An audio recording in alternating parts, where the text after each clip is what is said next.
Hello दोस्तों, कैसे हो आप लोग। स्वागत है आपका आपके चैनल प्रतिबद्ध अड्डा में। दोस्तों, आज हम लोग यहाँ पर देखने वाले हैं डीएलएड सेकंड सेमेस्टर का विज्ञान का नोट्स का क्लास। मैं यहाँ पे आपको बता दूं कि दोस्तों इसका आपका फर्स्ट क्लास हो चुका है। आपको उसका लिंक डिस्क्रिप्शन में मिल जाएगा, आपको कमेंट बॉक्स में भी मिल जाएगा। कमेंट बॉक्स में हम पिन कर देंगे, आप जाकर वहाँ से इसका पहला क्लास का नोट्स बना सकते हो। तो आप लोग एक पेन और एक कॉपी लेकर बैठ जाइए और आप लोग हर क्वेश्चंस को नोट करना, लिखना, समझना स्टार्ट कर दीजिए। और जो हमारे भाई बहन नए हैं वो लोग चैनल को सब्सक्राइब भी कर लें, ताकि कोई भी अपडेट, कोई भी क्लास आपसे मिस ना हो। तो दोस्तों आइए हम लोग यहाँ पर देखते हैं आज का पहला क्वेश्चन। यहाँ पे आपका आज का पहला क्वेश्चन है पोषण। ओके दोस्तों, पूछेगा आपसे एग्जाम में कि पोषण की कितनी विधियां होती हैं। आपको लिखना होगा कि पोषण की दो विधियां होती हैं, स्वपोषण और विषम पोषण। ये आपकी दो विधियों के अंतर्गत आ जाएंगे। ओके दोस्तों, चलिए नेक्स्ट यहाँ पे पूछेगा आपसे कि पौधों के प्रकार के बारे में। पोषण के प्रकार आपके हो गए। अब यहाँ पूछेगा आपसे कि पौधों के प्रकार के बारे में, कि पौधे कितने प्रकार के होते हैं। यहाँ पे आपको लिखना होगा कि पौधे दो प्रकार के होते हैं। कितने प्रकार के होते हैं? आपके दो प्रकार के होते हैं। पहला आपका है स्वपोषी और दूसरा आपका है परपोषी। ये आपके दोनों प्रकार के हो जाएंगे। अगर हम बात करें परपोषी के अंतर्गत कौन कौन से जीव आते हैं, पूछेगा आपसे एग्जाम में कि परपोषी के अंतर्गत कौन कौन से जीव आते हैं, उनके नाम लिखिए। इसमें आपका हो जाएगा परजीव, मृतजीव, सहजीवी। ओके दोस्तों, एक मिनट, हाँ परजीवी, सॉरी। पूछेगा आपसे कि परपोषी में कौन कौन से जीव आते हैं, आपको लिखना होगा कि परजीवी, मृतजीवी, सहजीवी और कीटभक्षी। ये सब आपके किसके अंतर्गत आएंगे? ये सब आपके परपोषी के अंतर्गत आएंगे। इसको भी आप लोग अलग से नोट कर सकते हैं। आगे बढ़ते हैं। नेक्स्ट पूछेगा यहाँ पे आपसे कि जंतु विषम पोषी होते हैं। पूछेगा आपसे कि जंतु कौन से पोषी होते हैं, तो आपको एक लाइन में लिखना होगा कि जंतु विषम पोषी होते हैं। देखिए दोस्तों, अगर हम आगे बात करें तो इसमें आपका है श्वसन के कितने प्रकार होते हैं। श्वसन के कितने प्रकार होते हैं, यहाँ से भी प्रश्न आपके बन जाते हैं। आपको बताना होगा कि श्वसन हमारे दो प्रकार के होते हैं। कितने प्रकार के होते हैं? श्वसन आपके दो प्रकार के होते हैं। एक होता है आपका आक्सीय श्वसन और अनाक्सीय श्वसन। ठीक है, आक्सीय श्वसन और अनाक्सीय श्वसन। यानी अब पूछेगा आपसे कि आक्सीय श्वसन क्या होता है, इसके बारे में लिखिए। आपको लिखना होगा कि जिस समय श्वसन स्वतंत्र ऑक्सीजन की उपस्थिति में होता है उसे आक्सीय श्वसन कहते हैं। और दोस्तों यहाँ पे आपका सेकंड वाला है अनाक्सीय श्वसन। ठीक है दोस्तों, जब श्वसन ऑक्सीजन की अनुपस्थिति में होता है तो उसे अनाक्सीय श्वसन कहते हैं। बहुत ही सिंपल था, आप इसको एक लाइन में लिख सकते हैं। नेक्स्ट यहाँ पूछेगा आपसे उत्सर्जन। क्या पूछेगा दोस्तों? उत्सर्जन यहाँ पर आपसे पूछेगा। उत्सर्जन की बात करें हम यहाँ पर, दोस्तों उत्सर्जन का देखिए दोस्तों, उत्सर्जन की देखिए कभी कभी ठीक है पूछेगा आपसे कि एक कोशिकीय प्राणी, ठीक है, एक कोशिकीय प्राणी का नाम लिखिए। तो आपको एक कोशिकीय प्राणी कौन आएगा दोस्तों? ठीक है, आपका एक कोशिकीय प्राणी आपका आएगा अमीबा। ठीक है, इसको आप लोग अच्छे से ब्लैक पेन से लिख लीजिएगा कि एक कोशिकीय जीव आपका एक अमीबा आपका एक कोशिकीय प्राणी में आएगा। अब यहाँ हम बात कर रहे थे उत्सर्जन की।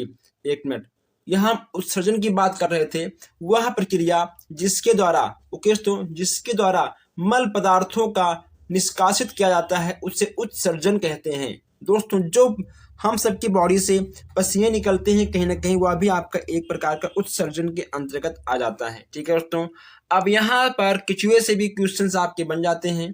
यहाँ लिखा गया है कि केचुए में उत्सर्जी पदार्थ के रूप में अमोनिया, यूरिया को शरीर से बाहर निकालता है और यह कहीं ना कहीं बहुत ही खेती के लिए आवश्यक होता है। दोस्तों किसान का मित्र केचुए को भी कहा गया है। ओके दोस्तों, कछुआ, ठीक है, कछुए को भी किसान का मित्र कहा गया है। आइए हम लोग आगे बढ़ते हैं। और नेक्स्ट यहाँ पे आपका है मनुष्य के कान के कितने भाग होते हैं। पूछेगा आपसे कि ये क्वेश्चन दोस्तों आपका डीएलएड, आपका टेट, सीटेट, आपका हर जगह देखने को मिलेगा। मनुष्य के कान कितने भाग होते हैं, ये चीजें यहाँ पे आपसे पूछ ली जाएंगी। आपको लिखना होगा कि मनुष्य के कान में 3 भाग होते हैं। ठीक है। कितने होते हैं? 3 होते हैं। पहला आपका है बाह्य, मध्य और आंतरिक कण। ठीक है दोस्तों, ये 3 भाग आपको देखने को मिल जाएंगे, बाह्य, मध्य और आंतरिक कण। प्रजनन के कितने भाग होते हैं, ये भी यहाँ पर पूछेगा आपसे कि प्रजनन के कितने भाग होते हैं। आपको लिखना होगा कि प्रजनन के 3 भाग होते हैं। ठीक है, वर्धीय प्रजनन, अलैंगिक और लैंगिक, ये आपके 3 भाग हो जाएंगे। नेक्स्ट यहाँ पे आपका है कंकाल। आइए थोड़ा कंकाल के बारे में हम लोग चर्चा करते हैं। कंकाल यहाँ पे आपका है, कंकाल कितने प्रकार के होते हैं ये भी यहाँ पर आपको बताना होगा। कंकाल आपके कितने प्रकार के होते हैं, तो यहाँ पे कंकाल आपका हो जाएगा 2 प्रकार का। कितने प्रकार का? 2 प्रकार का कंकाल यहाँ पे आपका हो जाएगा। आप कमेंट बॉक्स में हमको यह बताइए कि एक मनुष्य के अंग में कितनी हड्डियां होती हैं, यानी कितनी अस्थियां होती हैं, आप मुझे कमेंट बॉक्स में बताओगे। कंकाल की बात करें तो यहाँ पर आपके 2 प्रकार के हो जाएंगे, अक्षीय कंकाल और उपांगीय कंकाल। कौन कौन से होंगे? अक्षीय कंकाल और उपांगीय कंकाल। मैं यहाँ पे आपको बता दूं कि जितने भी चीजें यहाँ पर आपको देखने को मिलेंगी, ये सारे प्रश्न आपको आपके प्रैक्टिस सेट में, आपके एग्जाम में, आपके टेस्ट क्लास में देखने को मिल जाएंगे। आप राइटिंग पर मत जाइए दोस्तों, क्योंकि लिखना पड़ता है, लिखने के बाद कम टाइम में आपके पास भेजना होता है दोस्तों। कहीं ना कहीं उसमें अगर हम राइटिंग पर ही ध्यान देंगे तो और काम नहीं हो पाएगा। ठीक है, इसलिए जल्दबाजी में ऐसा हो जाता है। चलिए कोई दिक्कत नहीं। अच्छे कंकाल में कितनी अस्थियां होती हैं? अब यहाँ पे आपसे कहा गया था कि कंकाल 2 प्रकार के होते हैं, अच्छे कंकाल और उपांगीय कंकाल। अब यहाँ आप बताइए कि अच्छे कंकाल में कितनी अस्थियां होती हैं? कुल मिलाकर आपकी 80 अस्थियां होती हैं। ठीक है दोस्तों, यानी आपके 80 हड्डियां होती हैं अच्छे कंकाल में। पूछेगा आपसे कि खोपड़ी में कितनी अस्थियां होती हैं, आपको लिखना होगा कि 22 होती हैं। ठीक है, कान की अस्थियां कितनी होती हैं? 6 होती हैं। गले की 1 होती हैं। ठीक है दोस्तों, केशिका में 26 होती हैं। कच्छ की होती हैं 25। कपाल की 8। ओके, यहाँ पे लिखा है 8। कपाल की 8 अस्थियां होती हैं। चेहरे की आपकी हो जाएंगी 14 हड्डियां। कान की 6 हड्डियां हो जाएंगी। ठीक है, कलाई में आपका हो जाएगा 16 हड्डियां। ठीक है दोस्तों, तो ये चीजें आपको यहाँ पर देखने को मिल जाएंगी। और नेक्स्ट यहाँ पे आपका है, हमारे शरीर में लगभग 600 कंकालीय पेशियां होती हैं। कितनी होती हैं? 600 कंकालीय पेशियां होती हैं। अगर दोस्तों हर जगह से प्रश्न बने, अगर दांत से प्रश्न ना बने, समझ जाओ कि पेपर आपका बना ही नहीं है। ठीक है, दांत से प्रश्न आपको जरूर देखने को मिल जाता है। यह प्रश्न आपको हर जगह देखने को मिलेगा। दांत कितने प्रकार के होते हैं? ठीक है, दांत कितने प्रकार के होते हैं? दांत हर किसी के पास होगा, दांत आपके पास भी होगा। तो आप बताइए कि दांत कितने प्रकार के होते हैं। अगर दोस्तों हम यहाँ पर दांत की बात करें तो आपका हो जाएगा दांत 4 प्रकार के होते हैं। कितने प्रकार के होते हैं? दांत यहाँ पे आपके 4 प्रकार के होते हैं। ठीक है, कृदंत, रंध्रक, चौड़क और अग्र चौड़क। इन चारों का अलग अलग काम होता है। ओके दोस्तों, इन चारों का अलग अलग काम हो जाता है। ये जो यहाँ पे आपके 4 प्रकार के दांत हैं दोस्तों, इनका काम होता है भोजन को चबाना, चीरना, ठीक है, फाड़ना, कूचना। अगर पूछे आपसे कि हमारे शरीर में सबसे बड़ी अस्थि कौन सी है, या फिर हमारे शरीर में पाए जाने वाली सबसे बड़ी अस्थि का नाम बताइए, तो आपको लिखना होगा फीमर। ठीक है दोस्तों, फीमर। या कहाँ की अस्थि है? ठीक है, जांग की। ओके दोस्तों, जांग हम सबके पास ही है। ठीक है, 2 जांग में कितनी हड्डियां होती हैं? 2 होती हैं। ठीक है दोस्तों, सबसे बड़ा आपका क्या होगा? आपका हो जाएगा फीमर। ठीक है, चलिए अब यहाँ आपका नेक्स्ट है कि मुख गुहा के पीछे वाला भाग जिसका आकार पीक के समान होता है, उसे क्या कहते हैं? उसे कहते हैं ग्रास नली। ठीक है दोस्तों, क्या कहते हैं? ग्रासनी कहलाता है। ठीक है, ग्रासनी के कितने भाग होते हैं? आपको यहाँ पर 3 भाग देखने को मिल जाएंगे, नासा, मुख और स्वर। ठीक है, ये आपको यहाँ पर 3 भाग देखने को मिल जाएंगे। अब यहाँ सबसे आपका मोस्ट इंपॉर्टेंट है अमाशय। ठीक है दोस्तों, अमाशय को कितने भागों में बांटा गया है? आपका हो जाएगा 3 भागों में। कितने भागों में? अमाशय को 3 भागों में बांटा गया है। ठीक है, आप इसको नोट कर लीजिएगा। अमाशय लगभग 12 से 13 इंच लंबा तथा चौड़ाई की बात करें तो यह आपका 5 इंच चौड़ा होता है। ठीक है, 5 इंच आपका चौड़ा जाएगा। और अमाशय में 24 यानी 24 घंटे में लगभग 5 से 6 लीटर रस निकलता है। कितना निकलता है? 24 घंटे में 5 से 6 लीटर रस आपका निकल जाता है। और यहाँ हम बात करेंगे छोटी आंत की। छोटी आंत जिसकी लंबाई लगभग 6 मीटर तथा व्यास 1/1/2 यानी 1.5 इंच का होता है। ठीक है, अब यहाँ हम बात कर लें कि मनुष्य के हृदय, ठीक है दोस्तों, मनुष्य का हृदय 1 मिनट में कितनी बार धड़केगा? 72 बार धड़केगा। और हम यहाँ बात करें चूहे की, दोस्तों चूहे का हृदय 1 मिनट में 175 बार धड़केगा। और हाथी की बात करें तो यहाँ पर दोस्तों हाथी 75 बार, ठीक है, हाथी का हृदय 75 बार धड़केगा। यहाँ पर हर 1 मिनट की बात की जा रही है। चलिए भोजन के स्रोत के बारे में हम बात कर लें। आखिर आपका जो भोजन होता है, भोजन के कितने स्रोत हैं? इसमें आपका हो जाएगा 2 स्रोत है। ठीक है दोस्तों, यहाँ पे आपको भोजन के 2 स्रोत देखने को मिल जाएंगे, वनस्पति स्रोत एवं जीव जंतु के स्रोत। यहाँ पे आपके 2 स्रोत हो जाएंगे। चलिए नेक्स्ट यहाँ पे आपका है कि भोजन के प्रमुख तत्व आपके कौन कौन से हैं? जब हम लोग भोजन करते हैं तो कौन कौन से तत्व हमारे अंदर आ जाते हैं? भोजन जिसमें आपका हो जाएगा प्रोटीन, वसा, लवण, जल और विटामिन, ये सब आपके भोजन के तत्व के अंतर्गत आ जाएंगे। ठीक है दोस्तों, आपका अंडा, पनीर, दूध, मांस, गेहूं, सोयाबीन, आलू, इन सब में आपका फास्फेट सबसे अधिक होता है। ये हमारे अस्थियों, हमारे दांतों के लिए कहीं ना कहीं बहुत ही आवश्यक होता है। ओके दोस्तों, अगर हम देखिए बात करें आयोडीन की, तो दूध, मछली के तेल, प्याज, इन सब में आपको आयोडीन मिल जाएगा। अगर हम देखिए बात करें लोहा की, तो अंडा, दूध, मांस, गाजर, टमाटर, पत्तेदार साग, प्याज, दाल, अनाज, मेवा तथा फलों के प्रमुख, इसमें आपको लोहे के प्रचुर मात्रा मिल जाएंगे। ठीक है दोस्तों, चलिए नेक्स्ट बढ़ते हैं आगे हम लोग। यहाँ पर देखिए दोस्तों, विटामिन से भी क्वेश्चंस आपका ठीक है बन जाता है। Vitamin A, vitamin B, vitamin C, vitamin D, vitamin E, vitamin K. Vitamin कितने प्रकार के होते हैं आप बताइए? आप कमेंट करिए, आखिर आपके विटामिन कितने प्रकार के होते हैं? ओके दोस्तों, विटामिन आपके कितने प्रकार के होते हैं आपको यहाँ पर बताना होगा। अगर उस तरीके हम बात करें विटामिन की, इसमें आपका होगा विटामिन ए, विटामिन बी, ठीक है, विटामिन सी, और आपका होगा विटामिन डी और विटामिन ई, विटामिन के। ठीक है, 2, 2, 4 और 6 विटामिन आपके 6 प्रकार के होते हैं। कितने प्रकार के होते हैं? विटामिन आपके 6 प्रकार के होते हैं, आपको लिखना होगा।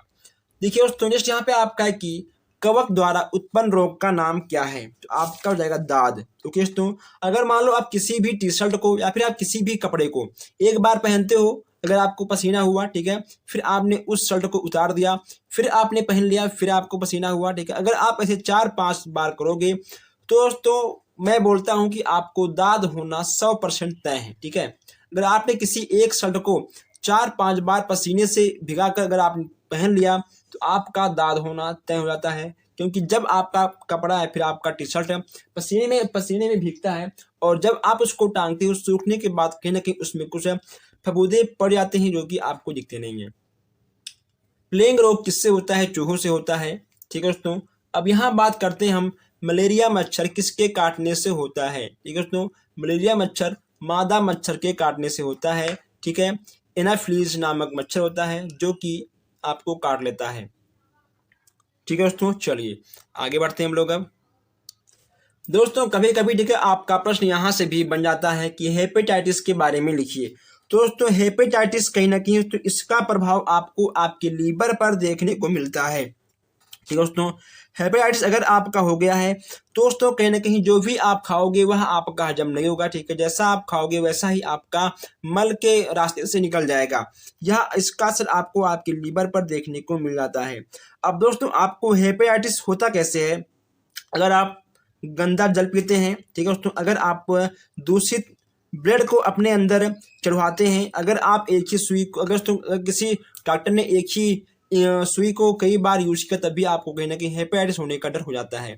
तो नेक्स्ट यहाँ पे आप पढ़े हैं एड्स। ठीक है दोस्तों, एड्स और आपका हेपेटाइटिस यह आपका अलीसा टेस्ट के द्वारा ही आपका जांच होता है। ठीक है, जब तक आपका अलीसा टेस्ट नहीं होगा तब तक आपका हेपेटाइटिस और एड्स का जो बीमारी है वह आपका पकड़ में नहीं आएगा। नेक्स्ट यहाँ पे आपका है काली खांसी। काली खांसी कितने प्रकार के होते हैं दोस्तों? काली खांसी आपके 3 प्रकार की होती है।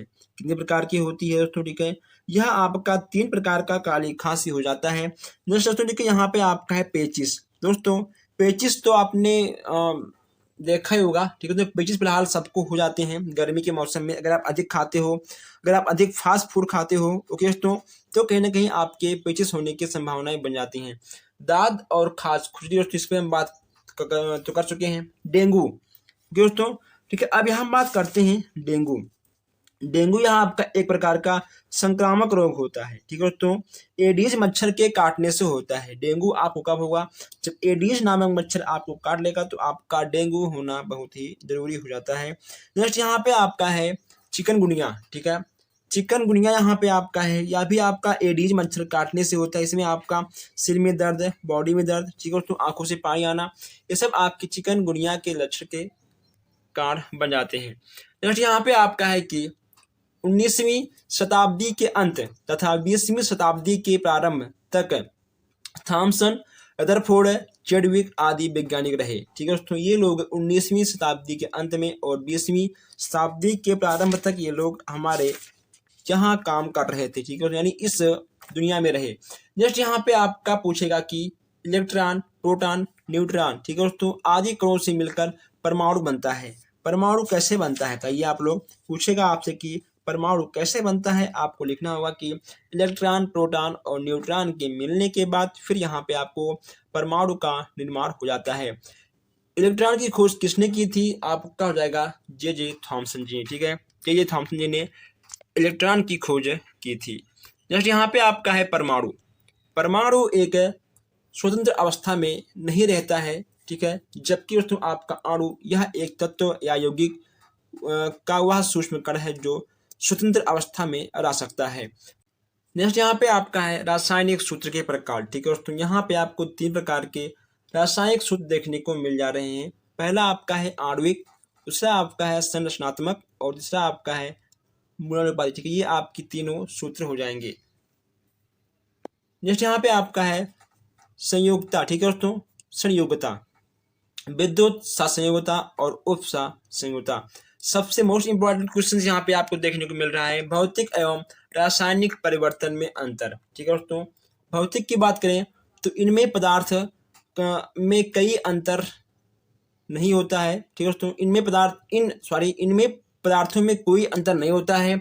यह परिवर्तन अस्थायी होता है, ठीक है, और कोई नवीन पदार्थ प्राप्त नहीं किया जा सकता है। इसमें वस्तु के भार में कोई अंतर नहीं होता है। आप 4-5 पॉइंट ऐसे लिखकर आगे बढ़ेंगे ताकि आपका टाइम ना खराब हो। जैसे यहाँ पे आपका है रासायनिक परिवर्तन, इनमें प्रायः पदार्थ का भार बदल जाता है, ठीक है। देखिए उसका उल्टा हो रहा है, ठीक है। और यहाँ पे आपका सेकंड है, यह परिवर्तन अस्थायी होता है, उसमें आपका अस्थायी था। इसमें आपका है यह एक नवीन पदार्थ प्राप्त होता है, उसमें प्राप्त नहीं होता है भौतिक में।